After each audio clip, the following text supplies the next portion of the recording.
It's SJG D2 HBCU football. Sleep on Livingstone if you want to, and they can really punish you for it. Fayetteville State, they're never sexy, but they won. Sometimes we have to eat our crow. And I got to eat my crow this week, okay? Doom alert. Yeah, we're back at Heartbreak Hotel, and we're checking back in. What's going on, everybody? Let me adjust that so I don't cut my head off. I got big heads, forehead syndrome, so here we go. I appreciate everybody for tuning in. This is not the D2 show, quite the D2 show. But shout out to my co-host, K. Ferg. He is putting in that paperwork to get his PhD, so salute him. He's done a great job co-hosting with me all fall in the Wednesdays, catching up with what's going on in the D2 world. But tonight, it's going to be a little bit different. We got a good show for you, so we appreciate everybody. So come on in. As you're coming in, go ahead and hit that like button. We really appreciate everybody for being a part of tonight. Got a lot to talk about. Obviously, a couple weeks back, we talked about the possibility of one Michael Vick becoming a head coach at an HBCU. As we found out over the last couple of days, that was true. And we should be getting to a news conference soon. Speaking of news conferences, I was at one earlier today in Greensboro talking to the new head coach of North Carolina A&T football. We talked about that a couple weeks ago as well. And so a lot of things going on in the coaching world. But right now, I'm going to go ahead and give you guys a treat. We just finished up the 2024 HBCU football season. I know it was great, but it went way too fast. It seems like just the other day we were at the Cricket MEAC SWAC Challenge. Norfolk State and FAMU were battling, and we were going to see, if FAMU was going to be able to get back to Atlanta, and if Norfolk State would be able to, be relevant. Obviously, the way things played out, the answer to both of those was no. But hey, we didn't know then, and that's the beauty of it all. But what we do know right now is that Jackson State University, man, the Tigers came through. They came with it, and at the end of the day, they emerged with a 28-7 victory and over South Carolina State. And I'm gonna be honest, anybody who saw the game knows it should have been a lot worse than that. So we will talk about that game, but also the festivities around it. And when you're talking about the Celebration Bowl, I mean, obviously it's there for TV. Anybody can sit there and watch it and pontificate and give their evaluations, and that's cool. It's cool, but we wanted to kind of bring you a little bit more, something more intimate, something closer to the action. And you can't get any closer than the action than this man. It is ESPN events. Over ESPN events, he's the executor of the the Cricket MEAC SWAC Challenge, the Cricket Celebration Bowl, and the Red Lobster Band of the Year. So without any further ado, I'm going to bring Mr. John T. Grant on, and we're going to talk about the game. We're going to talk about the attendance. We're going to talk about the great TV ratings that they got, and kind of what's the next move for them. So I'm going to go ahead and bring him up. Mr. Grant, how you doing? I'm wonderful, Stephen. How are you doing today? Doing amazing. Just doing a little bit of running back and forth in the triads. The school over in East Greensboro had me running. It's so funny. Last week I woke up on Wednesday thinking that that would be the day that the announcement was going to be for Coach Gibbs, but I was luckily reminded that it was this Wednesday, so it worked out really well for me. But how are you doing today? I know it's a constant grind what you do, and then last week, past weekend's kind of the culmination of it all. But how are you feeling today? I'm fantastic, man. We've gotten through what was a great weekend, a great experience for fans and the players and viewers, and we're now on the backside of that. And people think that it's over, but we're now on the business side doing all the wrap-ups and so forth. So we're still very busy. No doubt about it. Again, we're talking with John Grant, the executive director of the MEAC Cricket MEAC SWAC Challenge, the Cricket Celebration Bowl, and the Red Lobster Band of the Year, just to name a few of the hats that he wears. So let's talk about it. You know, there was a couple months back, the news broke that you guys. Let's go back to a little while. The news broke that you guys were going to be moving the date of the Celebration Up Bowl up. So this was this week's Celebration Bowl was the ninth, which is crazy to think that it's been that many already, and not for the pandemic, we would have had a whole 10. But your ninth Celebration Bowl, and every year it's kind of been built in that third weekend in December, right before Christmas, is Celebration Bowl week. And then obviously, there's this little thing, I don't know if people might have heard of it, called the College Football Playoff that decided to expand from 4 teams to 12 teams. So that obviously kind of moved things up and sped things up, the entire landscape of college football. But you guys got out in front of it, announced this change, and there was a lot of pushback from it. A lot of people had a lot of things to say, but you guys felt like you were doing the right thing from the beginning, and then fast forward to now, we see some of the things that happen, and just talk about, obviously the for those who haven't checked out the article on HBCU Gameday or seen it anywhere else, the Celebration Bowl had a big year at the ratings office, and a solid year as well in attendance too. So just kind of talk about, just getting from there when you made that decision to now, and how that's worked out for you guys. Well, you described it well. The fact that the weekend, the third Saturday that we were on, was no longer going to be viable for us to try to stay in and compete. You had 3 CFP games on that day. The NFL added 3 games on that day as well. And so that literally just cluttered that third Saturday. So all the bowl games that were on that day, and there were 7 games, all moved out of that day to clear it for the CFP.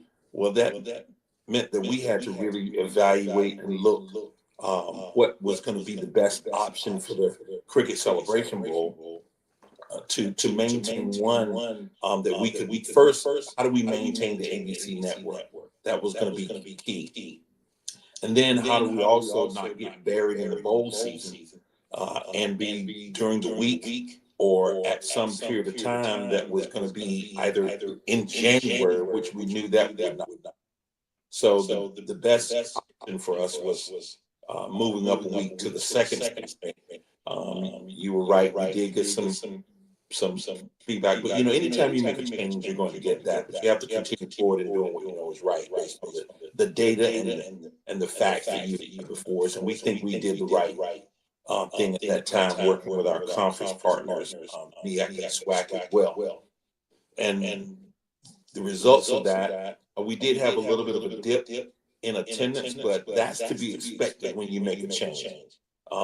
And we expect that to recover as people adjust to the new date over time. But the big win for us even was we had a 37% increase in our viewership from last year to this year. And that was outstanding for the bowl game. It put us really back into par where we were prior to last year, when we were up against the NFL on one end, and then we had a bowl game to start an hour before. So we were in the middle, and that hurt our ratings a little bit last year. Gotcha. Okay. I know. See, people say we're having a little feedback. Sorry for the technical difficulties. But hopefully everybody can kind of get the gist of what Mr. Grant is saying. So, yeah. Again, and you talk about the Celebration Bowl, and we're now in the 9th year. The MEAC jumped out to a really big start. I think they won 5 of the first 6. But the SWAC has gained ground slowly. Back-to-back wins for them. And a lot of the talk was about whether or not it was fair to the SWAC team because they already were kind of behind with the championship game. But it just goes to show. It seemed like this year that Jackson State was just really rolling and crisp, and so maybe it wasn't the advantage that some people thought it would be. Well, the important thing is you just have to be ready to play the game, and that's what we do for coaches. Uh, I think over the last few years, you're right, there was a lot of conversation around that. But the last 2 years, and at least in my mind, have demonstrated that there wasn't any real validity to it. I think what the SWAC has done with their win with Florida and with the win with Jackson State is really adapt and create football program that can compete with the MEAC type of football, the type of football that the MEAC is playing. And so it's kind of built their teams or building their teams now to compete in that manner. So whereas the SWAC was more, I'll call it high flying, throwing the ball a lot. They're now running the ball more, building more ground game, building their front lines on offense and defense much stronger. And I think that's why you're seeing the difference. Awesome. Ken, we've got Mr. John Grant, Executive Director of the Cricket MEAC SWAC Challenge, the Cricket Celebration Bowl, and the Red Lobster Band of the Year. And, I definitely want to touch on the Band of the Year thing. That's something that, you guys brought out in 2023. Another thing that you guys did where you took a risk.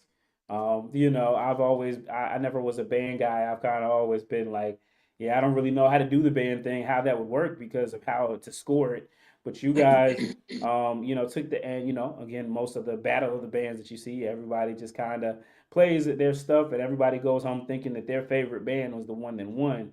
But, you guys decided to take that bold step, make it a competition with scoring, and you had year one. That was a big learning event for you guys and a great event in its own. But it seemed like the Band of the Year really kind of came into its own this year, with just talking to some of the band directors, talking to some of the, let's see, talking with some of the band directors, talking with some of the, talking with some of the just talking to them about their journey as far as wanting to get to Atlanta. It's almost like the football teams kind of, and I guess that's kind of what you guys envision. So just talk about the Red Lobster Band of the Year and the growth you guys saw this year. Well, year one for us was, like you said, really just trying to make sure that we could create something for broadcast. Something like this had never been done before. And so we really focused heavily on working with our television production crew and so forth. That was creating programming that could be broadcast, that would be enjoyed by the viewers. And we got through that last year with some recommendations from them for changes, some recommendations that came from our band directors that participated, and even we listened, to some of the recommendations that came from fans. We instituted those this year, but the idea around it, Stephen, is creating a platform where HBCU marching band can showcase their talent in a competitive way, where you earn your way to a national championship. And the response that we've gotten from band directors, responses we've gotten from the committee, the community and the band community has been tremendous, especially with year two. A lot of energy with year two, and we got to see some really exciting. If you missed it, we got to see some really exciting band performances on Friday, last Friday before the Celebration Bowl, because they were actually knew they were competing for a championship, and to watch those student musicians really put everything they had into it and leave it on the field, reassured us that we were doing the right thing. Right. Yeah, no, I think for sure. I think for sure, again, this year, just kind of seeing the growth of it all and kind of tracking it. I think, it's really, again, most of the time you see the band, you hear the band, but you don't get to necessarily know the stories of the band. And I think that was the great thing for me. Again, the two teams that won. So you had four teams out of the two teams, the two divisions. You had North Carolina A&T, and you had also Florida A&M. Obviously, A&T won the Band of the Year last year. They were number one every Band of the Year in the ratings for this particular year. But you get to Atlanta, and lo and behold, FAMU gets a chance to FAMU gets a chance to show what they have. And then on the other side, you've got Virginia State, who was a runner-up last year. They did not get a chance to. They weren't able to bring home the ultimate prize, but they really had a great year, and they got back this year. And then they were facing off against a Miles College team that they've had some struggles, and they're excellent outside beside of their despite of that, and they were able to bring home the crown. Just how great is it for you to really shine a light on the just to shine a light more on the bands, and also provide, that you guys do provide financial incentives for them to come to this competition. Well, that's very important, and I think we have to start by thinking, you and HBCU Game Day being the home of the monthly band rankings, and then telling the stories about those each week, each month. And we really thank you for that. But creating the opportunity for our marching bands, because there's nothing like the band of the year that has ever existed or that exists today, where a season-long effort gets you into the top two in your division to come to compete for an actual championship with a 15-minute show. But I tell you, both you were there, so you could both Florida and North Carolina Central put on excellent shows at Division One level. The same thing with Virginia State and Miles College, but also adding a high school component to it this year for the Metro Atlanta Band of the Year. We took the top 20 bands in the entire metro area, two from each county, and they compete, get to the top two. And so there's significant financial payouts at the Division One and Division Two levels, as well as we have a payout for high school if just to get here. Getting here helps in one regard, but then you want to make sure you're taking home the national championship trophy, and that's what everyone covets.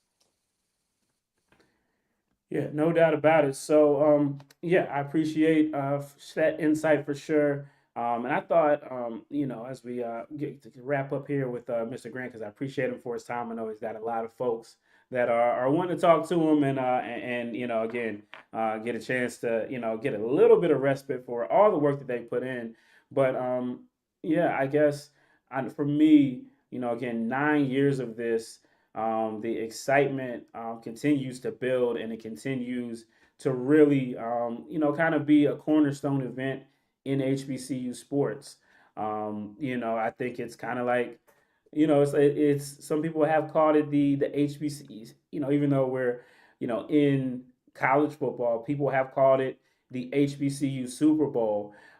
So it's definitely. It's definitely something that a lot of people look forward to, and a lot of people are excited about, even if their teams aren't in there. And so I wanted to play a little something for folks really quick.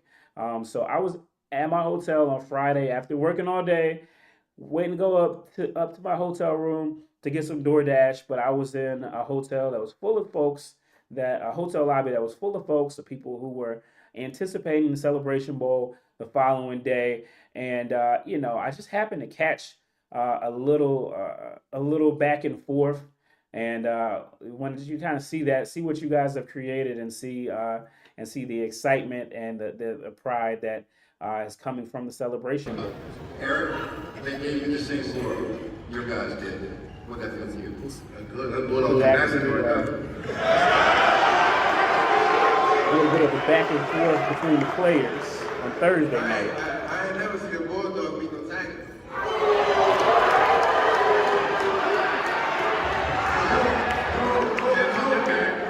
You don't go to Animal Planet and see no Bulldog beat no Tiger. Can't talk this guy.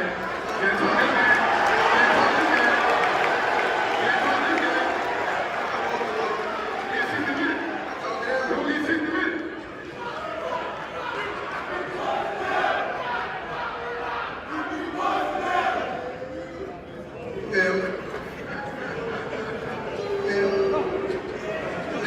Hey, y'all got him shaking up there, he kind of nervous.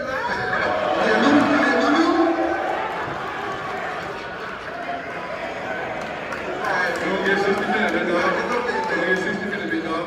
That's all I need. I only need 30. I need a 60. I need a 30. This was at the Hill.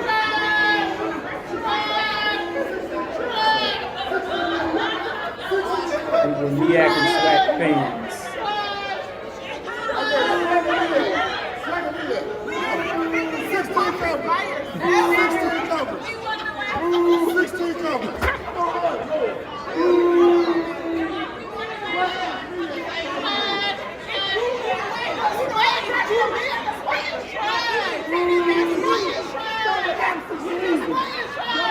MEAC all day.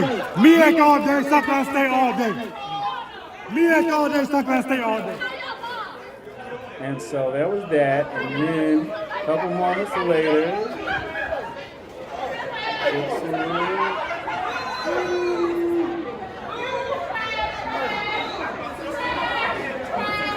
for quite a while, I was like, okay, we're just having some good fun, and then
yeah, so that was just a little bit of what was going on in one hotel on Friday night before the Celebration Bowl. And I'm sure there were similar scenes all over the city with folks coming from out of town to support either their HBCU, their conference, or just HBCUs in general. So, again, as someone who's, seen this from inception to now, I mean, I don't know that there are that many bowl games where you see that type of exuberance and camaraderie being displayed by the fans, where they can really kind of go back and forth and talk junk, but in a fun way, an engaging way, and really build up some excitement to the day before the game.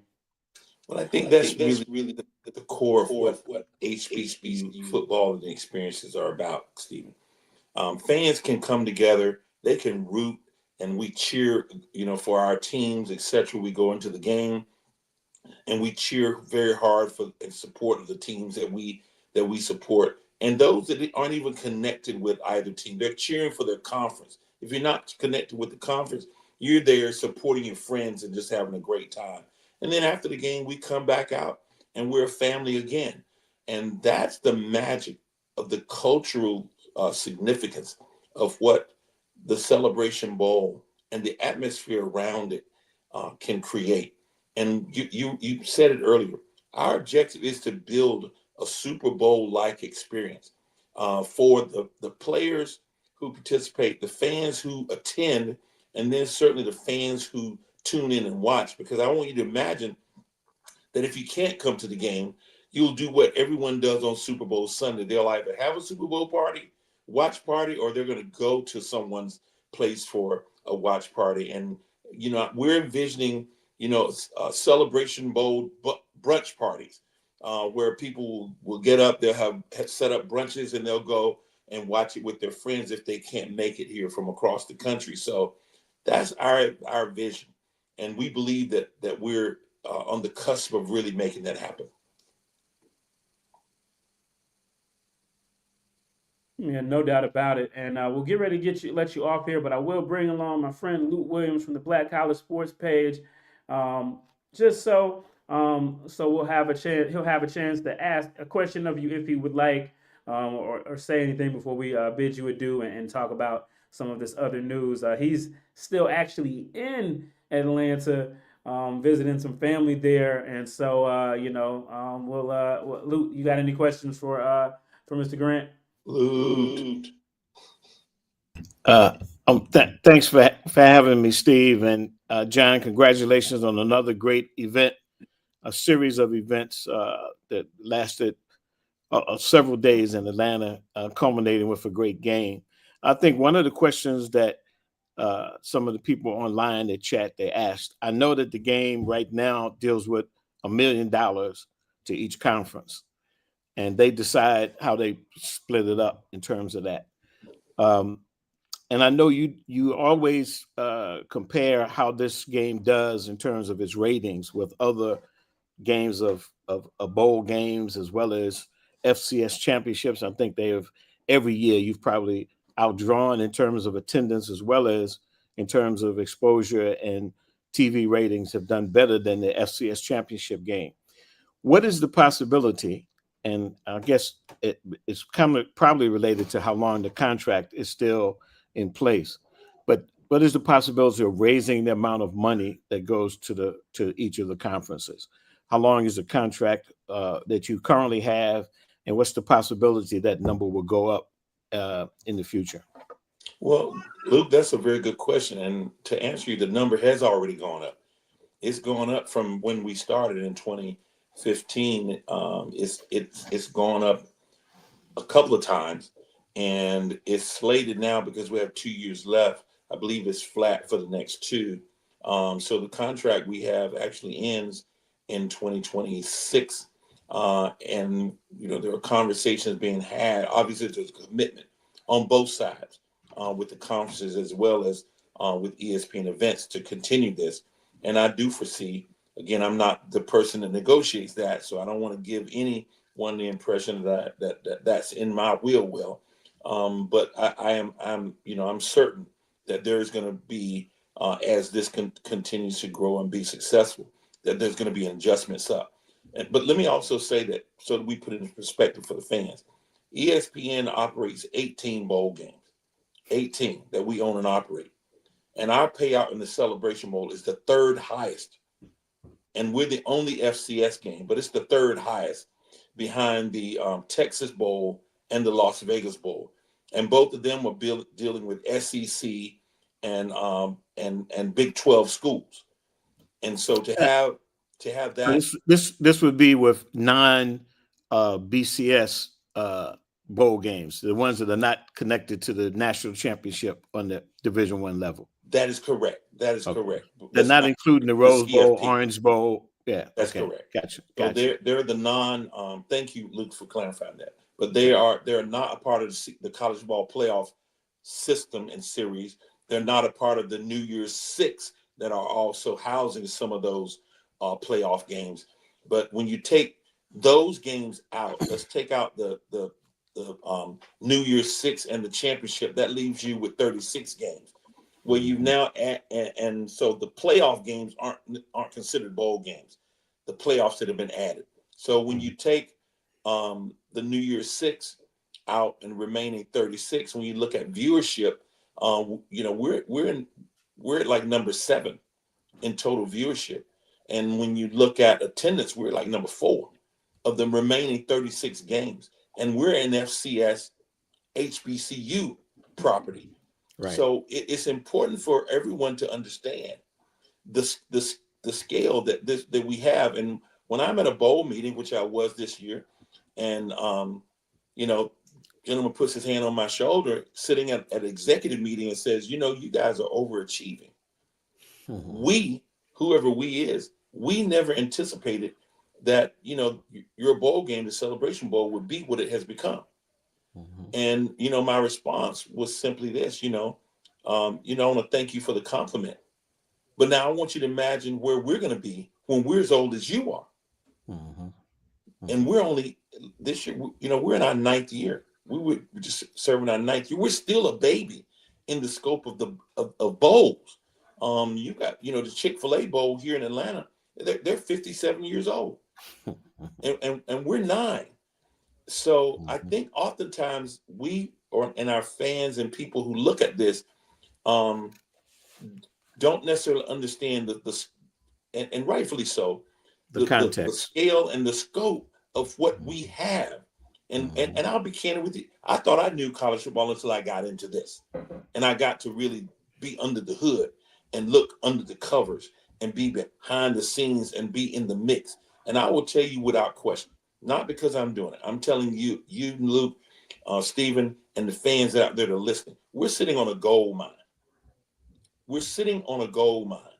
And that gold mine is something that belongs to us, that we have the opportunity to build. And we're doing it on our watch, those of us that are here right now. So my team and I, as we're working and we're talking to conferences, and I ask, you guys as well, because you guys have been great in the media. You had the lights on when no one else was looking. Our black media kept talking about this bowl game when no one really was paying attention in the early years, when we had even doubters from fans. You guys told the stories. And so we're here 9 years later. At this year's Celebration Bowl, we approved over 300 media for the game, 300 for this game alone. The press box was full. It was full. And so when you think about what we have and what has been built and what you guys have been carrying the torch for and have been advocating for and have been talking to people about, our goal is to make sure 3 things, and I say this. We want to make sure that there was a world-class, second-to-none experience for the student athletes. And we have, when Rod Broadway sits with me and says, John, I've coached in the big bowls, the Cotton Bowls, the Sugar Bowls. I've coached in those bowl games. He himself says there is nothing like the Celebration Bowl. And I will put this above all of those experiences. He was there. He was on the inside. And I take that seriously. So we want to create that experience. We want to create that same thing for fans. If you decide to come to this game, we take you seriously. If you decide to spend your money, we want you to come here and receive an experience that you can't get any other game you go to all season long. That when you come here, this is going to be different. And finally, for the people who watch, if you take the time to watch this game, it's important for us to create a presentation that it looks that as the scale of any of the big games. And I'll give you a couple of facts, then I'll close what I'm saying. Number, there are only, out of 43 bowl games plus the extended playoff games, there are only 5 games that are on network television. 5. We're one of 5, and we're first. The second part of it is when you look at that, of those 43 games, there are only 4 that have Skycam. So when you watch the Celebration Bowl, it's like watching an NFL game. And there's a lot of cost that goes to that. So there's a big commitment from ESPN to not only do that, but to make sure that the presentation is at the highest level. And then finally, what behind the scenes that people and fans don't know, the vast majority of games today, Lou, are what they call remmies. They're remote. They don't have the big production truck on site anymore. They'll have the producer sitting in Bristol, Tennessee, Bristol, Connecticut, or sitting Arizona, anywhere. Right. They have a small unit but this game, ESPN commits the full truck every single year. So we have a full production crew on site here, and that costs a lot of money. to do that. To And do. the reason they're going to Remy's is because they're able to reduce costs. But this game, and we're carrying some big games that are Remy's. But this game, they're sending the truck for us. So I know I've said a lot there, but I think it's important to get that out there to understand. It's very important. It's very important. Yeah. Yeah, And it's this very year alone, important. On the game following us, the NCAA playoff game was on ABC right after us. We averaged 2.1 million viewers. We peaked at 2.6. That game had 1.4. And it followed us. And it's a playoff game. Right. Now, the Army-Navy game had 9 million on CBS, but it's Army-Navy at 9. Right. And then there was another game on Saturday night that had about 600,000 viewers. So I can tell you this, and I'll add this, and I'll be quiet. You can take the viewership of the big games, Orange Blossom, Magic City, Bayou, Florida, and even the SWAC championship. You can take the viewership of all those games, add them all together, and they won't come to what the Celebration Bowl does in viewership, in total live audience. You can take that, if you look at total live audience, take those numbers, include the attendance. It still doesn't eclipse just the viewership of the Celebration Bowl. So all of us have to understand what we are sitting on and what the opportunity is for our schools and our conferences, and what this generates, not just in hard cash, but every school that participates. What the increase in enrollment, the increase in donations from their alumni, and the increase in other giving, whether it's state giving, corporate giving, it all increases. So, but thank you for letting me say that. Yeah, excellent answer. Very thorough answer, and it certainly gives us a perspective that is very necessary for us to understand. If I can, Steve, I'd just like to go one other thing. One of the things when you come to the game, I live in Greensboro, North Carolina, but I saw a lot of folks with Aggie shirts on. I saw people with Alabama A&M shirts on, and I have to give Dr. Thomas the credit for creating and calling something a Celebration Bowl, because it does become a celebration of HBCUs, celebration of Black culture. Let me just ask, and I don't want to throw you off in this regard, but have you thought about adding anything like a basketball game, maybe on Friday night? Or would that take away from what you're doing? Because I think that's been considered and proposed. Maybe you could bring the champions from those two conferences that played the last year, that won the championships the last year, something to that effect, just to enhance the celebration part of it. I mean, obviously, Steve talked to you about the band part of it. Would that be something that you would consider, and maybe not, if not immediately, consider long range in terms of just bringing more people into the equation? As I sit here today, Luke, and to answer the question today, probably not beyond the band of the year, because the band of the year touches all conferences. Sure. It touches all the schools in the conferences. It gives every school the opportunity throughout the season to be energized and to look to Atlanta. Just like you're at the media days for football, every coach says, I want to get to Atlanta.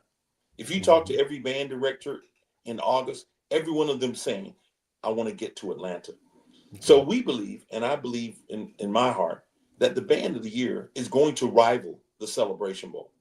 Give it time, give it, as we continue to perfect it, as it continues to take root, and as as fans tend to understand what we're doing here, I'm convinced that we're going to have a major weekend with two huge events on Friday and Saturday, dubbing what we're calling Championship Weekend. And it is a celebration of HBCU culture, which stands on three legs, three-legged stool. One is sport and football and all the tailgating and everything that goes around that. The second is music and bands. Every school is proud of their band. And the third is Greek letter organizations. And you're going to see in 2025 something really huge. We've been working on something called a celebration of service tied to our Greek organizations. And they've been here. If you've seen it every year, if you were paying attention this year, they stood on the field and showed that they gave $20 million last year to scholarships and programs, etc., combined. And we're highlighting that. But this year, you're going to see workshops and summits that they're going to lead and that they're going to put on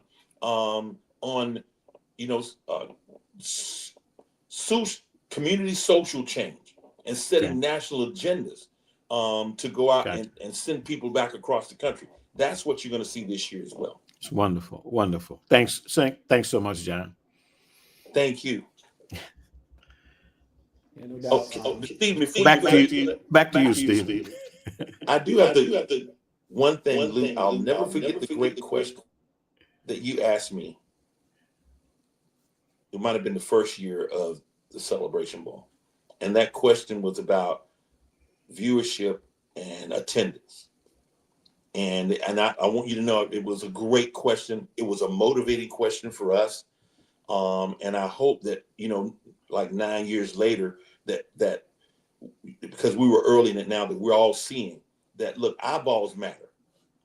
And money is in the eyeballs. I have never seen a 1 million seat stadium anywhere in the world. I certainly haven't seen a stadium with 2 million seats anywhere in the world. Right. But what we can do is have 2.1 million, peaking at 2.6 viewers. And that's where we're going to continue to try to go. So I want to thank you because it was a great question then. It remains a great question now. Absolutely, John. And again, much continued success. Thank you. All right. No doubt. Well, we definitely want to thank Mr. Grant for coming and giving us his time. Didn't anticipate him having him on this long. I'm sorry about the sound issues. I think that was on me, but I think we got that squared away. So hope you guys were able to hear that, hear some of that, and we'll definitely make sure we write some of this up as well so you guys can read about it too. But Mr. Grant, I definitely appreciate you again for just always the work that you do on behalf of this game, also the work that you do on behalf of HBCUs. And just the conversations and the insight that you provide and what you guys do in this space is definitely needed, necessary, and appreciated for myself. And I will speak for the HBCU Game Day, and probably Luke can speak for himself. But I think it speaks for itself in a lot of ways. Absolutely. Thank you. Yes, sir. So we appreciate Mr. Grant, and we will transition over to another exciting guy who used to call Atlanta home, and that is one Michael Vick. Lou, you and I talked. I was telling everybody at the beginning. You and I talked a couple weeks back when this was a juicy rumor as far as the potential of Michael Vick coming to Norfolk State to become a head football coach. Well, here we are 2 weeks later, and a lot can change in a week, and the world can change in 2 weeks. And so here we are. Michael Vick is the head coach in waiting of Norfolk State University. Your thoughts as this is now reality? Well, it's very reminiscent of another celebrated NFL player coming to the Black college ranks. Mr. Deion, Coach Prime Sanders, when he came to Jackson State in the early 2020s. I think his first year was 2020. Unexpected, earth-shattering, groundbreaking, if you will.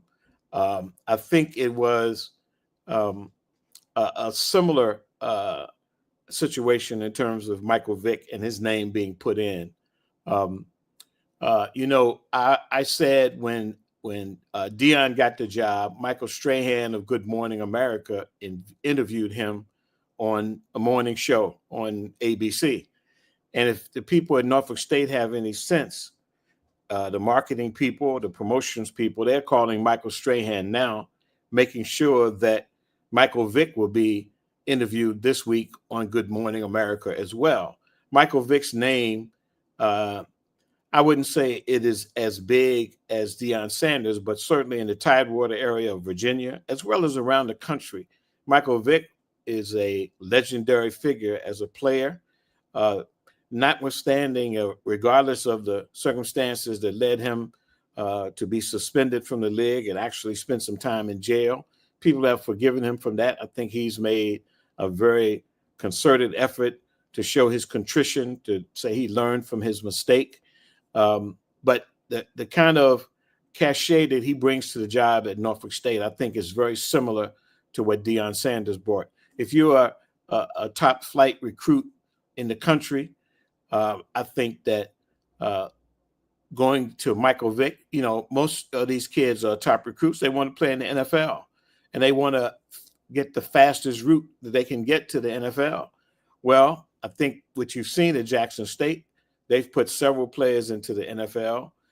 Particularly, they're going to put more that started at Jackson State. Of course, the two lights of the Colorado team that started their careers at Jackson State. And I think that Michael Vick will sell the same thing. He knows the route to the NFL. He knows what it takes to get to the NFL. He was the overall #1 draft pick when he came out of Virginia Tech after only 2 years in college. I think he is a legend. I think the only person that compares to him in the Tidewater area is probably the guy they call Bubba Chuck, Allen Iverson. Michael Vick will, I think, turn around the Norfolk State program, because people have to remember, as much as a legendary Jackson State is in the SWAC, when you talk about Hall of Famers, NFL, Pro Football Hall of Famers like Walter Payton and Robert Brazile, as well as Jackie Slater, as well as Lem Barney, 4 historical players from Jackson State that are in the Pro Football Hall of Fame. Well-deserved, had great college careers as well as great pro careers.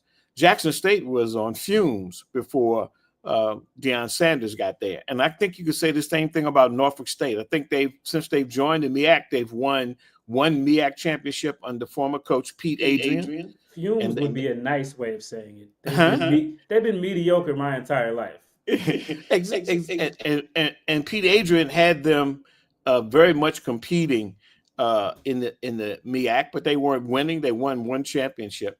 But I think that he can do for Norfolk State what Deion Sanders did for Jackson State, which is to make them relevant again. Norfolk State has always had a very, very strong athletic program, whether it be in basketball as well as in football. And they've done very well in basketball under Robert Jones and the previous head coach that led them to an NCAA first-round win. Robert Jones has come in, and done a very good job. He's won multiple championships, basketball, but football, they've not been able to get it done. So there's no question that, when they wanted to get Deion Sanders at Jackson State, they got John Henderson out as quick as possible. They wanted to clear the deck for Michael Vick, so they let Dawson Odoms, a very good coach, if they had given him time, I think he would have turned the program around. But he would not have had, and has not had, the immediate impact that I'm thinking that Michael Vick will have. Give him 1 year to get the kind of players and recruit the kind of players that I think will be gravitated towards him because of his background and his history, both not only in Virginia, but around the country. And I think he can have the same kind of effect that Deion Sanders has. And I hope he will, because it will only increase the profile of Black college football as it is. Yeah, Luke, no, I definitely understand that. When you talk about, and I hear you for sure. Jackson State had several down years, about a little bit more than half a decade of down years prior to getting Deion Sanders, when Ashley Robinson got him and made him the head coach. It kind of shocked everybody. But, and I know you know this, but I did some digging back when they hired Dawson Odoms, because I'm thinking, everybody says Norfolk State is in this great area for recruiting, right? They're like, you can just flail your arms and you could hit a player that's really good, a Power 5 player, a future NFL player. But yet, they have been consistently mediocre. I will. I'm going to put in here. This is some of the stats just that I compiled. Um, that I compiled a couple. Just kind of going back because you talk about it again. Norfolk State has been in Division One. They've been in the MEAC since 1997. But then they have that one title which was vacated, so they technically don't have any, And I think that's one thing different from Jackson State, is that their success has been few and far between historically. This is the records going back to 1984, the year of our Lord, when they went down the road to Grove Stadium. Now it's called something else, but we're down the road from where I live and beat Winston-Salem State in the championship. I was at that game. I was at that game at Foreman Field in Norfolk, Virginia. Okay, Foreman Field in Norfolk, Virginia. So they Willard Bailey 10-2 that year. Next year they're 6-4, right? It's got something going. Then you look at that 86, 87, 88. Mediocre. They got a 89 and 90. They got 2 winning seasons. Then 91, 92, 93. Again, these are all CIAA seasons. Mediocre. You come up to the end of their CIAA run and they start to do a little better. Then they come into the MEAC and this is what they have. Just so people can get an understanding of kind of how big this was, I think, for them. You go 20, and again you got the Pete Adrian run in there. 2007 through 2011, where they started to have something, but I wonder, Lute, is they've been known as a basketball school all these years, and you have to wonder why that is when there's so many great and talented players there. What are your thoughts? Jackson stated if you had put up the same years since the SWAC went to a championship game, Jackson State had won one championship under Rick Kamaji. They had not. They went from being one of the premier teams in the SWAC to being and also reigned in the 90s. Yeah. Yeah, I'm getting the feedback now too. I thought we got it. I think if you turn your mic off while I'm talking, yeah, exactly. Yeah, so Jackson State had fallen into a similar hole. I don't know how many winning seasons they had, but they had not had many. And more importantly, they had gone through 3 or 4 or 5 coaches. They went into the annals of history, and they brought in Harold Jackson, who was one of their should-be Hall of Famers. They brought in others.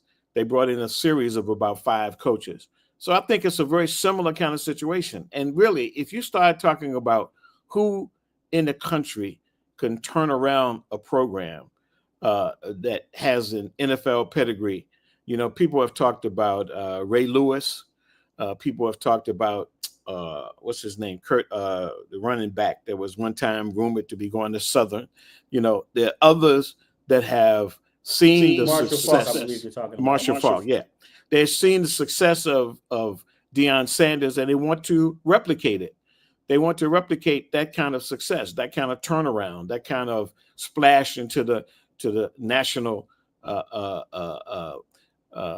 awareness that Jackson State brought. Now, listen, nobody, and Deion Sanders, don't mind telling you, nobody is like Prime in terms of how he can hype things and how he can say things. I doubt that Michael Vick is going to join that kind of parade. But I think that one of the examples we can use is Eddie George down at Tennessee State. He has quietly turned around the Tennessee State program, quietly lured talented players, starting with the quarterback who played for him this year, who he lured from another OVC team that came over to play for him. And this year they got into the FCS playoffs. He's doing it quietly. He's not doing it loudly like Deion did, where every quote he made every week was a headline on ESPN and HBCU Gameday and everywhere else that people are covering sports. So Eddie George is not doing that. He's doing it quietly. He built a strong staff. similar to the one that Deion did, both at Jackson State and Colorado, full of NFL players, NFL coordinators, guys who have done it at the highest level. And I think that Michael Vick has to be smart and do the exact same thing. Bring in guys. They're going to be attracted by him, number one, but they're going to also be attracted by the position coaches, the offensive coordinator, the defensive coordinators who have done it not only on a major college level, but perhaps even in the NFL. And he can transform Norfolk State. Now, the question becomes, where the resources going to come from? Do they have the money to pay them? In a lot of cases, as it was with Deion Sanders, the personality of Deion Sanders got them to come. Some of these people came and volunteered for Deion Sanders, saying, I know that the HBCUs don't have the resources that some of these other colleges, bigger colleges have, but I will come and join with you, Deion, to raise the profile of the school, to raise the profile of the kind of football that is being played. So I think Michael Vick, and listen, we all know Bethune-Cookman tried to catch that lightning in the bottle when they hired Ed Reed. Unfortunately, Ed Reed was a PR nightmare and ended up, losing the job and, not resurrecting so-called the Bethune-Cookman program. But he also had the same kind of credentials, NFL Hall of Fame famer. I mean, Michael Vick's not a Hall of Famer, but he is certainly he was the Michael Jordan of the NFL for a time. So I think that if he does those things, I think we'll see a big spike for Norfolk State. I'm rooting for it, of course.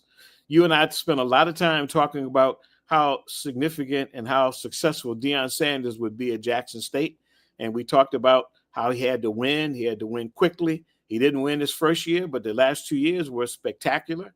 I think Michael Vick can do the same thing. And I think that if given the opportunity, if he reaches out to all the contacts he has, I think he'll be able to bring about a similar kind of change in Norfolk State. Yeah, no doubt. As we talk about Michael Vick, I know for sure the media horde will be a lot bigger. I'm sure his the line for his first press conference is probably already started. I'm probably already behind that. But you and I go to MEAC Media Day pretty much every year. And so, we know in comparison to the SWAC, it can be kind of sparse in there. Let's not mince words. But I think, with Michael Vick, also, Chennis Berry, Trey Oliver and Larry Scott and their little thing they have going on. There's some intrigue, maybe some more intrigue that the league has had, since they had 12 teams and everybody decided to win the championship the same year. So we'll see. I think for sure the excitement is going to be there. I think there are definitely going to be a lot of casual fans. And, look, I mean, they have, again, we're talking about them in comparison to Jackson State. They don't have the fan base, not for football. They do have it in basketball, but not for football.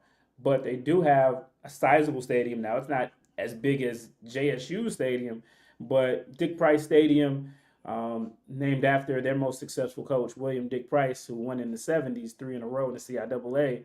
They have a 30,000 seat stadium that, other than homecoming and a rivalry game or two against Virginia State or Hampton, they don't get close to filling most of the time.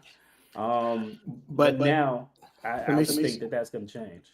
Let me mute your mic so I don't echo. But keep in mind, Norfolk State has been, of the MEAC and even CIAA schools, the biggest draw. They've had the highest regular attendance at their home games. There's a fan base there, and it's a rabid fan base. You're right. Historically, it's been about basketball. They were an absolute beast in the CIAA for many years under Ernie Fears, and then later under the coach that followed him. They were the along with Virginia Union, Charles Christian, absolutely, the man that coached with a toothpick in his mouth.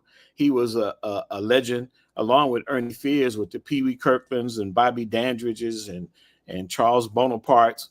So no, it had been a football school, but Dick Price actually came in and established Norfolk State football, and they've been trying to get back to that level ever since. So I think it's going to be interesting. Like you said, Media day is probably, you talking about sparse. It's going to be a whole lot more media there because Michael Vick is there. I think that, again, it would be wise for them to call Michael Strahan and get Michael Strahan to interview Michael Vick on Good Morning America, because this is a hire similar to the one that Jackson State made with Deion Sanders. No doubt. Yes, I do know that they lead the MEAC in attendance, but let's be honest, Howard Stadium is tiny. South Carolina State, they do well. Central Stadium is not that big. You get a good homecoming crowd that can cover a multitude of sins. That's all I'm saying there.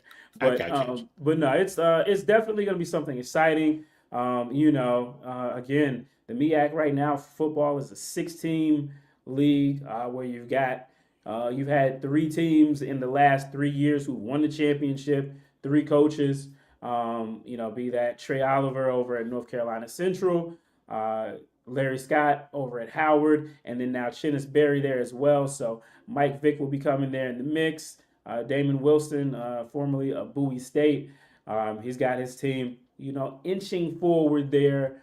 And then whatever Dell State decides to do, who knows, whatever they've got going on. Although you do hear things. You do. Yes, we do. You do. Yes, hear we do. things. Yes, we do. Yeah, so very fascinating discussion. Please let us know in the chat what you guys think. Please go ahead and hit that like button as well. As we transition to from one coach to another coach who's not as high profile, but he's in a high profile place as far as HBCUs go, and he has a lot of success. And that would be one Shawn Gibbs, who today was officially named and introduced as the head coach of North Carolina A&T. Lute, I know, again, as we talked about a couple weeks back when you were on with myself and Chris, we talked about the kind of things that, you and I have been kind of, sniffing out behind the scenes as far as the insurrection against one Vincent Brown and led to the hiring of Shawn Gibbs as the head coach, bringing him over from Fort Valley State. I know it's right around the corner from you, and so I didn't see you there today, and I was like, oh, who's not here? So I was like, okay, you're in Atlanta, okay, fine. So, but I was there, and so there was a lot of excitement there. But and I'll play a clip interview he and I had as well from there. But just your thoughts overall on the. Well, let me play the clip. And then we'll talk about your thoughts. Please, guys, let us know what you guys think in the comments. Again, North Carolina A&T making a move to bring in one Shawn Gibbs. All right, everybody. Stephen J. Gaither, HBCU Gameday, and I am here with the new head coach of North Carolina A&T State University, Shawn Gibbs. Coach Gibbs, how does it feel to actually be here at this day? It feels great. It's a dream come true for me. This is home for me. It's a place I worked for over a decade. I had a chance to build a lot of great relationships, lifelong, genuine relationships. So I'm glad to be back. Yeah, no doubt about it. I know you and I talked before. You told me it was your dream to be a Division I HBCU coach. Almost happened earlier this year. That didn't happen, but as you kind of acknowledged in your speech, but you ended up landing somewhere where you fit right in. Right. God has a way of putting you where you need to be. Sometimes what you think is for you is not really for you. So all I say is look at God. He got me where ultimately I wanted to be anyway. So I'm just thankful for everybody throughout the process, because everything that I've been through helped me get to this point. Yeah, no doubt about it. We'll talk about the situation where we are now in college football. I know you've been asked a lot. You've been in it at the Division II level, Fort Valley State. Here at the FCS, obviously even more competitive as you go up. Talk about you were asked about resources, but I think a lot of people don't know. At Fort Valley State, you guys weren't like leading the SIAC in scholarship, so you have already kind of had that success with less, right? Right. Yeah, we're not going to make any excuses. When you sign up for a job, you know what resources you have. So once you get in there, there's no need to cry and complain about them. I think you have to work diligently to increase the resources, and that's what we're going to do. But we don't need to sit here and act like A&T is some little poor school. A&T is the #1 HBCU in the world. It's the largest HBCU in the world, and we have plenty of resources. And we have to build to where we can get competitive in the CAA, but we don't have anything to hang our head about. And like I said in my speech, ultimately those resources ain't on the field. It's 11 people on the field in the fall and August, and that's what matters. So we want to make sure we got the right 11 people on the field come the fall. Yeah, in the last couple of years, as things have kind of been, not going great here, I know periodically we would post content and there would be your former players who would say, hey, this isn't going right. This is the man for the job. Obviously, you had a job and you were dedicated there, but you see those things. How does it feel to know that you got the backing of so many of these guys who've been so integral to the success that you've been a part of here at A&T? Well, I think number one, it makes you feel good that you have the support of those former players. But I think it also, it lets me know that I did some things right, that I tried my best to treat people fairly and show them how to be the best man and best football player that they could be in. And obviously, they appreciated it, and I appreciate them. You said in your speech, you are HBCU to the core. I didn't know that your dad actually played with Bill Hayes over at North Carolina Central. Right. So just talk about that. I'm sure that's going to be a fun game. You're going against a guy you know very well, Trey Oliver. I'm sure you guys have had conversations about what's that's going to be like. Well, first and foremost, I want to acknowledge the fact that my father, for the first time in his life, has on blue and gold today. The whole time I was coaching here before as an assistant coach, he refused to wear any A&T paraphernalia. A man after my own heart. Right. So, but now he's got on the blue and gold, so that's good. But Coach Oliver and I, that's one of my closest friends, and we go way back. Our fathers actually played together. So it's going to be fun. But we're going to keep it on the field because that's what it's about. It's about North Carolina A&T versus North Carolina Central University, and we're going to try our best to tear each other's heads off. And then after the game, we're going to shake hands and continue our friendship. Awesome. Well, we appreciate Coach Gibbs for his time. A lot of people pulling at him. So thank you so much. And we'll be seeing you down the road. Thank you. Appreciate it. All right. That was my interview today with new North Carolina A&T head coach Shawn Gibbs. And Lut, I know we'll talk in a second, but I'll go ahead and address something right now. Our friend here, Eye of the Watcher. And I see you've got a bird here, and he's kind of got that maroon color. I hate maroon, by the way. So why do we keep bringing up the FAMU situation? Well, to be honest with you, it's part of the story, right? Because if things had worked out earlier this year the way that they were going to, he wouldn't be at North Carolina A&T. So it's our job as journalists to tell as much of the entire story as we can, and that's a part of it. But more than that, Coach Gibbs actually took the time out to acknowledge Tiffany Dawn Sykes, who was there. They have been longtime friends. He took the time out to acknowledge her for being there and talked about the situation himself. So if you watched it live, you would know that he wasn't ducking it, he wasn't dodging it. It's a part of his story now, and so that kind of is the reason for that. But I'll yield the floor to you, Lut, and kind of how you felt, how you're feeling about the hire, and just kind of how things have played out. Well, I think number one, he's got some big shoes to fill. He's got a big job ahead of him. A&T has gone into the doldrums before. They had they had 2 wins over the last 2 seasons, none in the CAA. They had a similar kind of down era under Lee Fobbs when he was the head coach. I think they won 2 games in 3 or 4, 3.5 maybe years. So he's got So he's got a big job ahead of him. I like the way he appears to be very confident. Obviously he was a part of those 4 Celebration Bowl championships in 5 years, undefeated, 4-0 in the Celebration Bowl. They were the king of black college football during that period. And, you could say how the mighty have fallen, because the move to the Big South and then eventually to the CAA. Has not had a similar success. I think most people thought it would be a transition period. They didn't think it would be this much of a down transition period. But when you go away from a guy like Sam Washington, and remember, Rod Broadway, Trey Oliver, Courtney Cord, Shawn Gibbs are all connected. They're part of the Rod Broadway coaching tree. And each of them, between Grambling, between North Carolina Central originally, where Broadway was before he went to Grambling, and then the A&T, all of these guys are connected. It's almost like a little fraternity. They are excellent coaches. They are back down from no one kind of coaches. They are successful coaches. They are winning coaches. And I think he's going to bring that culture back to A&T. I think under Vincent Brown, what happened was Vincent Brown came in confident of his own experience, having won an FCS championship, having coached in the FBS level at the University of Virginia with Mike London.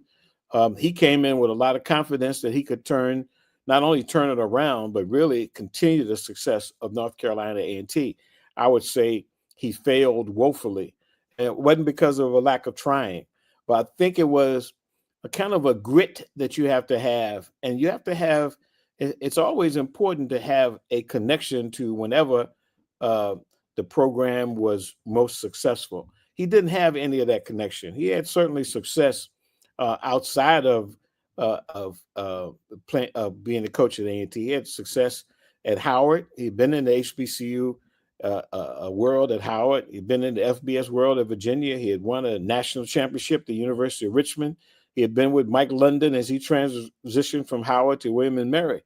But what he didn't have was some of that grit, I think, that comes from coaching with Rod Broadway and basically knowing the HBCU landscape. You know, many people say that they really soured on him, not only because they won only 2 games over the last 2 years, but they lost Jiho, the so-called greatest homecoming on earth. They were woefully inadequate in terms of their play against Hampton. It looked like the team quit almost in the second half. And a lot of people soured on him, basically at that point said he's got to go. In fact, as you know, someone came to the post-game press conference that followed that game asking whether Vincent Brown, whether he thought he was the right guy for the job. So anyway, I think it's a great hire. I think that I don't know that they could have done better than having somebody like Shawn Gibbs that's tied to the greatest probably success in the history of A&T football with those 4 Celebration Bowl wins. And, you know, it was known as running back U. He comes from Fort Valley, where he had another stud running back, 2 of them. As a matter of fact, one is already in the NFL, Emmanuel Wilson, and then another one this year. What was his name? Name escapes me, but he was the leading rusher in the SIAC this year. So he's got a history of developing great running backs, recruiting great running backs, and developing great running backs. So I think that it bodes well for A&T. I think it'll be interesting to see who he brings on his staff, what kind of recruits. And somebody sent me today 2 or 3 recruits that they just landed just in this last couple of days. You know, so I think it's going to be very interesting. I would be very surprised to see A&T finish. I think they released their football schedule today, as a matter of fact. Somebody called me and went over the schedule. They're going to open on the road at Tennessee State in the John Merritt Classic against Eddie George that we mentioned. So, like I said, he's got big shoes to fill, and it's not going to be easy. I think he's got a tough road, but I think he's a tough guy. I spoke to him at the Celebration Bowl when Jackson State played Central, and he was at Fort Valley State. He was there to support Trey Oliver. Like I said, they have a very strong fraternity, and the fraternity is about winning, playing hard, and I think he's going to bring a lot of that to A&T. I know the Aggie faithful are happy, and I'd like to get from you, since I didn't get the chance to experience the press conference today. What was it like? What was the feeling like? Was there a lot of enthusiasm? What would you say? Yeah, I think there was a lot of energy and optimism. So there were several former, as I noticed you, several former standout players that showed up. A good bit of them who were not at the previous one that you and I were at a couple years back when it was Vincent Brown.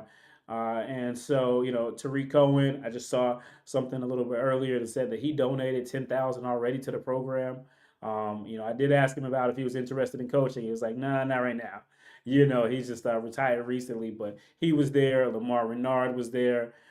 Tony McRae, who has been on Trey Oliver's staff over at North Carolina Central, who made it to the NFL during Gibbs' time there.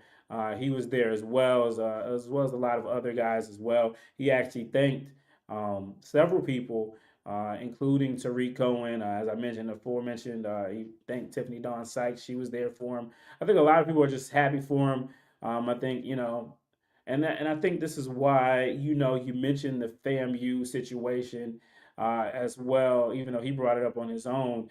That was a situation where I think a lot of things were said in the HBC, in this new landscape of HBCU media, where oftentimes we can run with. It's easy to run with innuendos and speech and to create a narrative about people without necessarily having talked to them or have a relationship or having a 360-degree picture of it.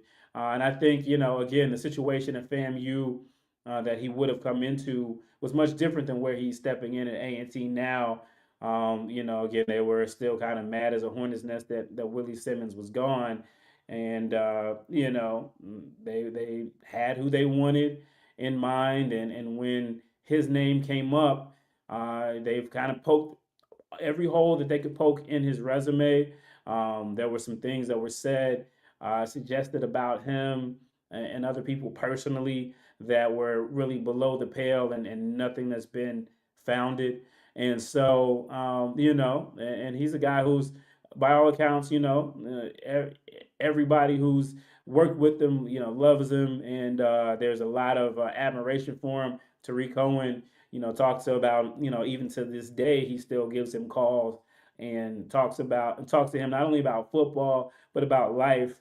And so there were, his introduction to a lot of people outside of that tight HBCU coaching fraternity was not necessarily a great one.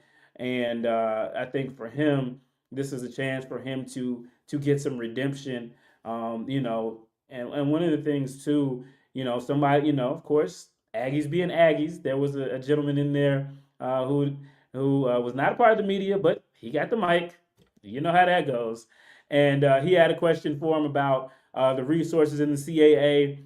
The gentleman probably is one of the ones who went in to go back to the MEAC, which, as you and I both know, is something that is permeating around the campus and all over, and potentially legitimately a conversation that's being had.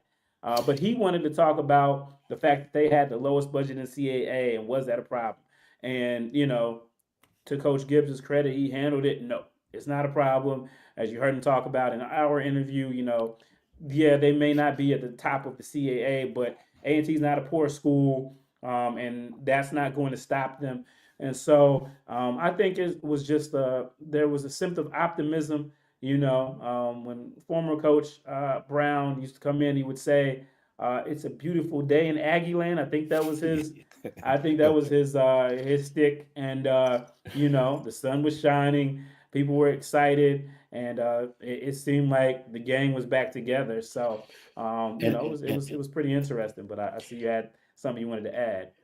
Yeah, that beautiful day in Aggie Land got stale very quickly, because even the people at the press conference was like, "Okay, it's going to be a beautiful day when you get some wins, dude." So listen, there's two things that A&T, the Aggie fans, were upset about. One was that they went away from Sam Washington, who was a winner, who came within one game of winning the Big South championship in their 1 year, or their first year in the Big South. They went away from Sam Washington, and they went away from the MEAC. Okay, and the fans don't like either of those things. Not when you spent the history, all of your history in the HBCU environment, to branch out and to go where no one has gone before, to use a Star Trek uh, uh, uh, uh, comment or line. They went where no one had gone before, and they went to the Big South first and they questioned that, and then they go to another conference. The A&T said when they left the Well, MEAC. Hampton had gone before, but yeah. Yeah, and another thing they didn't like, that it like A&T was following Hampton. They followed them to the Big South, and then they followed them into the CAA. They did not like that because when you are the big dog and you don't mind telling people that you're the biggest HBCU in the country, that's not That should be at the gate. That should be on every. It might as well be on every gate in the gate city. I'm sorry. Exactly. So, the what I'm hearing is the same people that basically put up $1 million to buy out Vincent Brown's 3 remaining years on his contract at $365 a year plus. The same people who did that are also saying we want to go back to the MEAC. And that is a conversation that I have gotten confirmed by some high-placed sources that is going on now between relevant entities at A&T about the possibility of going back to the MEAC. As a matter of fact, there's also some sources that say that Hampton is also considering a similar move. These are people that have close contacts with some of the powers that be in Hampton that say that Hampton is not discounted that. The word is that former Chancellor Martin did not even want to talk about going back. He was always talking about going forward. But that the present Chancellor Martin is interested in having a dialogue as to why. Why should we go back? Why would it be to our benefit to go back? What were the pros and cons? So that's what I have so far. I have not reported it because I have not fleshed it out in terms of having enough sources to say that it's real. There are stories out there saying that the MEAC has issued an invitation for A&T to come back. Again, we haven't talked to Sonia Stills or anybody in the MEAC to confirm that, and I'm not even sure if we talked to them, they would. But certainly behind the scenes, there's a lot of discussions about these kinds of things. So the Aggie fans do not like being in the CAA. They did not like being in the Big South. They did not like playing. One of the persons who called me today when the A&T schedule was released said, I didn't know we could play Maine. Is Maine in the CAA? Yeah, Maine's in the CAA, Rhode Island's in the CAA, New Hampshire's in the CAA, Northeastern's in the CAA. This is Maine, New Hampshire, Rhode Island, and Boston. Northeastern is in Boston. A&T is playing Northeastern next year. Okay, so, in this day of realignment that is going on throughout college football, on every level of college football, people moving up, changing from FCS to FBS, and people moving from Division II to the FCS. A lot of change, a lot of realignment is going on. So it would not surprise me. You remember a few years ago we had a discussion, Steve, with HBCU Gameday down in Atlanta when Hampton left the MEAC, and I said, then don't be surprised if A&T, and they said A&T. They had won at that time. I think they had won three straight Celebration Bowls. Oh, they were Hampton's biggest hecklers. I remember the Ram. Absolutely. And people said to me, and at the time, only reason I knew because I had sources that were telling me that the athletics director at A&T was doing research about where to get the biggest bang for their buck. And I'm sure that discussion has not ended, is ongoing. So I know I would keep my eye out right now, see what's going to happen with Earl Hilton, the athletics director at A&T. What's going to happen with him? He brought in Vincent Brown. He was, along with Chancellor Martin, appeared to be the engineer of these moves out of the MEAC to the Big South and to the CAA. If you really had heard what Chancellor Martin was talking about. He was really talking about A&T going beyond the CAA. He envisioned A&T being an FBS school. You know, that's the direction that he was going. And I'm sure he endeared himself to one Stephen J. Gaither when he went to Winston-Salem State and in short order tried to move the Rams into the MEAC and make the MEAC a 12-team conference. Well, we've come a long way. Okay. Huh? I said on the Rent-A-Center plan, but yes. Right. So anyway, I think there's still a lot of chess pieces that could possibly change. Some people are really questioning. I personally like Earl Hilton. I think he's done a great job in a lot of ways in increasing the profile of North Carolina A&T. But sometimes you may make a move too soon, too fast, too quick, and you could lose a lot of those people who have supported you over time. So anyway, that's a reality. That's that situation, I think, in A&T as it stands right now. Yeah. As you say, I was there today, and so yeah, obviously Earl Hilton was there. There's three of them, just like with Vincent Brown.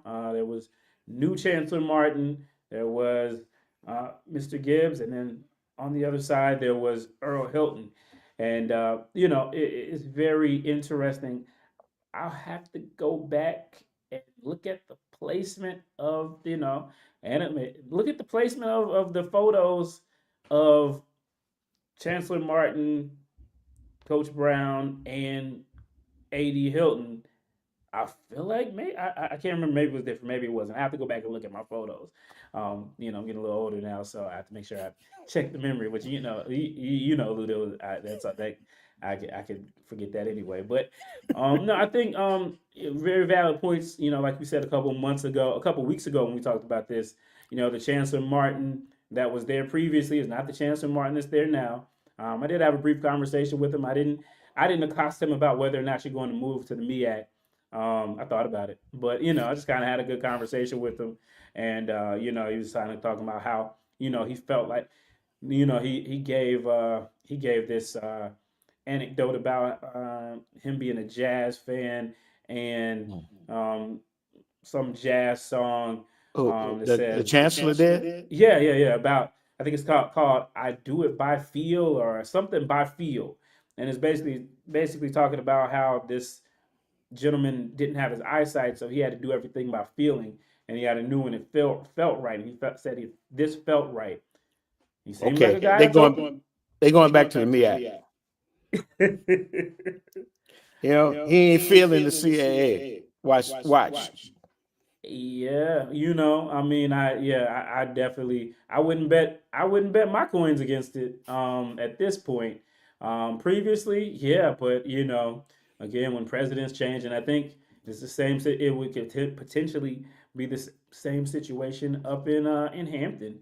You and I, I know you did the reporting, and I was up there when they moved from the Big South to the CAA, and Dr. Harvey talked about how it was his dream to get from the CIAA to the CAA, and before he got out of there, just as he was getting ready to leave, he did it. But now there's a new sheriff in town, by all accounts, maybe potentially a protege. That's the situation at both schools. New chancellor, a new president, new AD in Hampton. That's not a new AD at A&T, but stay tuned. Yeah. Very interesting, and this is just the tip of the iceberg. Big tip of the iceberg with Michael Vick coming down, but also we do have several openings over in our HBCU leagues. We still got a couple of them in D1. We still got Prairie View A&M. We've still got Delaware State and Mississippi Valley. They are in Division I. They're in there. So we shall see. Alabama there's been reports that there's a push to get Rod Milstead back in, who was there previously. From what I was hearing, though, they were kind of trying to connect the coach is on his way out with the AD that's on her way out. But from what I was told, it wasn't necessarily the AD's desire to get rid of Milstead. She wanted to give him time, but the president over at Delaware decided to go in a different direction, and thus we get Lee Hall. Now Lee Hall is out. We've got a new AD. You hear a lot of things. Still some Division II coaches. I wish I had the clip. Actually, I do have the clip, but I won't play it now. I had a great conversation the other day with Teddy Keaton down in Atlanta at our studios on Friday, and he was talking about a lot of things. He was talking about a lot of things, but one of the things he was talking about is how he hates celebrity hires. You know, lo and behold, Mike Vick, now the head coach at Norfolk State University. So a fascinating time to be covering HBCU sports as always. I mean, the season is over with, but it looks like, Lute, the action has just begun. We also got openings over in the SIC. We've got an interim coach over at Coach Gibbs' previous spot at Fort Valley State. But we've got a couple other openings there. Also in the CIAA. You know, I know Coach AD DeBose has had the 80 applicants. I heard that they have had some folks in for some interviews. That's at Elizabeth City. At Elizabeth City State. I heard the number 92 at Alabama A&M. Yeah. Oh, yeah. And then there's Alabama A&M. Then, I don't know, Luke, did you get a chance to call on the other thing that we talked about a little bit earlier? With the reigning MEAC champions? Did you get the chance to check in on that? No, I did not. No, I did not. Well, you know, the scuttlebutt. Family business. But I'll get back on it. I will get back on it. The scuttlebutt is out there. Potential, you know, the honeymoon, you know, potentially being over. So, you know, these days with the new media and people talking and social media, it's hard to keep a secret. You know, plausible deniability is now a thing more than ever. As we kind of look at some of the folks, you know, okay, so this was talking about the band thing earlier. Yep, Shawn and Elizabeth City State have openings. I'm hearing the name Tori Woodbury for some of those openings. You know, so let's see. Part of the reason was A&T left was the old leadership in the MEAC, but that person is now gone. Is he really gone though? Is he really gone though? He's gone. But Chancellor Martin? No. The leadership in the MEAC is gone. I'm talking about Dr. Dennis Thomas, who is retired. His protege Sonia Stills is there, and people, you know, she's not quite 2 years officially in this capacity, but you know, a lot of people are looking at the MEAC and trying to figure out what is their next play. You know, we've heard this scuttlebutt about trying to get people to from the Division II ranks. Everything I've heard about Virginia State says they're not ready to make that move, even though they would be, you know, people would love for the Trojans to join. Don't know if any other CIAA teams are there. I do know that Morehouse is interested in Division I. Will they make that move and will they make that step up? We don't know. As you said, there's the potential of returning to the MEAC. That would not be unprecedented. For those who don't know, the MEAC was founded in 1971. Six schools left the CIAA along with South Carolina State over in the SIC.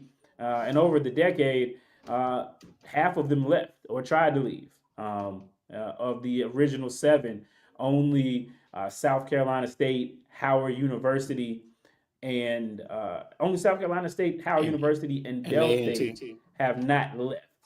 Right? A&T. So, you mean have not up till now? Right. So Morgan State left at one point, came back in. North Carolina Central left at one point, came back in. Maryland Eastern Shore, I believe they either did leave or attempted to leave. I know they applied to go to the CIAA. So there's been a long history of that in and out of the league. And so obviously this would be much different. And I know if she pulls the two ATL schools, TSU, A&T, and Hampton, what are folks going to say? Well, obviously that would be a lot. That would be quite a coup. But right now, we'll have to wait and see. What about West Virginia State? They don't even go to CIAA schools to play. They don't even go to CIAA schools to play them on their courts and fields. They'll host a CIAA school, but they won't go to play them. So, Coach Jones had them going in the right direction. Again, I like Coach Jones, but okay, I live an hour from Charlotte. If I'm driving an hour and if I'm driving an hour and a half to get to Charlotte, am I making good time? And I'm still not there yet. I don't know, again, so many things, so don't let me talk the head off. Is there anything else you wanted to kind of touch on before we got out of here? Again, that Alabama A&M job, though, is, I did hear their AD, Dr. Paul Bryant, say that they plan to have that filled by the end of the month. And so, we've heard, I was at the SWAC Hall of Fame where Pete Richardson, former Winston-Salem State and Southern head coach, was inducted along with Charlie Neal as a broadcaster. And one guy whose name is still out there, Fred McNair. 3, if not 4, SWAC championships at Alcorn State. And I asked him when I interviewed him, which jobs have you applied for? Are you interested in? He said all of them. So Alabama A&M could do a lot worse than him. We've heard the name like Sam Shade out of Miles after the great job he did in 3 years there, bringing them a championship and winning their first ever D2 playoff game. I wouldn't be surprised to see his name in the mix. He'd get a bump in salary, I'm sure, from Miles to Alabama A&M. Teddy Keaton, you mentioned, certainly turned around an 0-10 Clark Atlanta team and brought them to the championship game of the SIAC. I'm sure there'll be some interest with him, maybe at Prairie View. Is Prairie View still open too, right? Yeah, Prairie View, Alabama, and A&M, Mississippi Valley State. That's 3 teams in the SWAC. And then again, Delaware State in the MEAC. Now that Norfolk State has been filled. So I think it's going to be some interesting names. It'll probably be some new names that are not connected to HBCU, since everybody's looking now for that, rags to riches story. They can bring in some big name guys. And I would not be surprised in those 80 that you're talking about at Elizabeth City, or those 92, as I've heard at Alabama A&M, it's going to be some guys with some NFL credentials. A lot of people can do a lot worse than making $300,000 a year after they've retired from the NFL, particularly as Division I jobs will offer. So we keep our eyes open. I'll keep my ears open, and I'll stay in touch. And I'll be glad anytime you have me back, as we can analyze as these moves are being made, because their moves are going to be made quickly. A&T made this move because they needed to do something quickly before signing day, as well as the transfer portal opening. So it's going to be interesting to keep our eyes on what happens and see how it affects the whole landscape of Black college football. No doubt about it. So I appreciate everybody for tuning in. A little bit longer than we thought, kind of out of order, but I appreciate everybody for tuning in. Hope you guys enjoyed it. Please, before you go out, please hit that like button and share this out. And maybe send us some super chats so we can afford to have Lut to come back. Pay his per diem. So I appreciate you, Lut, for hopping on. I know you're down there with your family, so enjoy that. And, who knows what will happen by the next time we run into each other. So I enjoyed it too, Steve. Look forward to it again. All right. I'll catch you guys later, and we will talk to you then. It's SJG D2 HBCU football. Sleep on Livingstone if you want to, and they can really punish you for it. Fayetteville State, they're never sexy, but they won. Sometimes we have to eat our crow, and I got to eat my crow this week, okay? Doom alert. Yeah, we're back at Heartbreak Hotel, and we're checking back in.